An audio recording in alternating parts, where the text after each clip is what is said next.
Oke, baik. Assalamualaikum warahmatullahi wabarakatuh. Perkenalkan, nama saya Dian Saputra dengan NPM 2051040274 dari Fakultas Ekonomi dan Bisnis Islam, Program Studi Manajemen Bisnis Syariah, kelas MBSD UIN Raden Intan Lampung. Oke, baik. Di sini saya akan menjelaskan hasil dari review jurnal untuk memenuhi tugas UAS pada mata kuliah Fikih Muamalah dengan dosen pengampu Ibu Gina Ulfa Saifur Rahman, LC MASY. Oke, baik. Sebelum saya menjelaskan tentang hasil review jurnal saya akan memberitahukan terlebih dahulu tentang jurnal apa sih yang saya review gitu. Jadi jurnal yang saya review adalah Jurnal Hukum Islam volume 16 nomor 2 Desember 2018. Yang berjudulkan Filosofi Dasar Akad Murabahah dan Mudarobah, Studi Perbandingan dalam Upaya Menggerakkan Sektor Real. Yang ditulis oleh Ahmad Munif dari UIN Wali Songo Semarang. Oke, ini sedikit gambaran dari hasil review yang akan saya paparkan pada video kali ini. Oke, baik, langsung saja. Yang pertama, judul jurnal yaitu Jurnal Hukum Islam, Filosofi Dasar Akad Murabahah dan Mudarobah, Studi Perbandingan dalam Upaya Penggerakan Sektor Real. Selanjutnya, sumber jurnal. Selanjutnya, volume dan halaman volume 16 nomor 2 tahun Desember 2018. Halaman 222 sampai dengan 236. Selanjutnya tahun terbit yaitu 2018. Selanjutnya penulis yaitu Ahmad Munif. Selanjutnya pereview yaitu saya sendiri Dian Saputra. Selanjutnya tanggal mereview, ini yang dimaksud ya, tanggal mereview tanggal 21 November tahun 2021. Oke, selanjutnya tujuan penelitian. Jadi jurnal ini bertujuan untuk menganalisis dasar filosofis dari aplikasi kedua akad tersebut gitu. Dari mana ini saya ambil dari sini. Dan ini bertujuan untuk menganalisis dasar filosofis dari aplikasi kedua akad tersebut. Oke, gitu ya. Oke, selanjutnya masalah. Kenapa penelitian ini dilakukan? Yaitu karena belum ditemukan penelitian yang fokus pada upaya untuk mengungkap dasar filosofi dari akad murabahah dan mudarobah dalam mendorong pertumbuhan ekonomi masyarakat di sektor real secara luas. Oke, selanjutnya metode penelitian.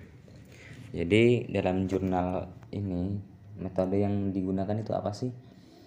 Yaitu metode penelitian ini adalah studi komparatif, ya ini dengan membandingkan filosofi dari kedua akad tersebut. Oke, selanjutnya hasil penelitian. Hasil penelitian ini menunjukkan bahwa dari filosofinya akad mudarobah lebih cocok digunakan untuk menggerakkan sektor real, sedangkan akad murabahah lebih tepat digunakan untuk kebutuhan konsumtif meskipun bisa diarahkan ke sektor real dengan persyaratan tertentu, sehingga fenomena pesatnya akad murabahah yang digunakan untuk kegiatan konsumtif di lembaga keuangan syariah tidak lain karena dari filosofi akad murabahah itu sendiri. Oke, selanjutnya kelebihan jurnal.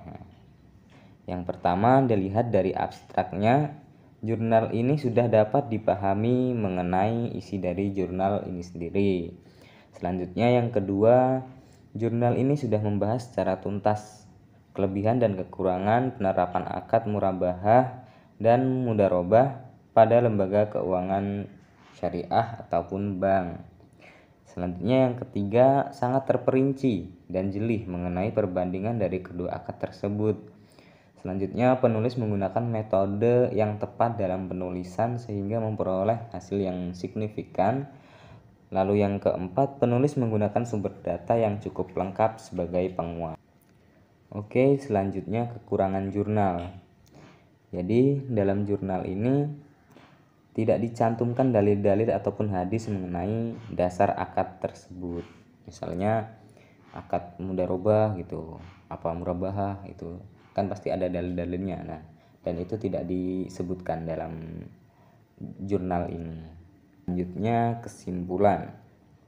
Berdasarkan pada uraian dalam jurnal ini, ada dua kesimpulan utama yang bisa diambil. Yang pertama, akad murabahah cenderung mengarah pada sisi konsumtif atas dana yang tersedia. Sementara akad mudharabah merupakan bentuk transaksi yang bersifat produktif padat modal. Meskipun demikian, akad murabahah bisa diarahkan untuk kegiatan produktif bila objek jual beli berupa barang untuk modal kerja. Yang kedua, untuk menggerakkan sektor real di masyarakat menengah ke bawah yang dikenai tradisionalis bisa diupayakan oleh bank syariah dengan memperkuat modal sosial dan menjaga solidaritas sosial masyarakat setempat, menyadarkan urgensi untuk kesejahteraan bersama bagi seluruh elemen sosial yang ada. Jenis transaksi yang sesuai dengan model penguatan model sosial ini adalah akad mudharabah.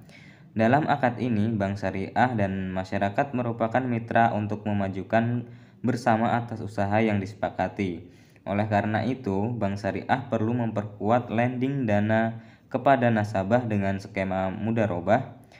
Jangan sampai bank syariah terjebak kepada upaya sejajarkan diri dengan bank konvensional dengan memaksakan memperoleh keuntungan yang sama besar dengan sistem bunga yang diterapkan bank konvensional.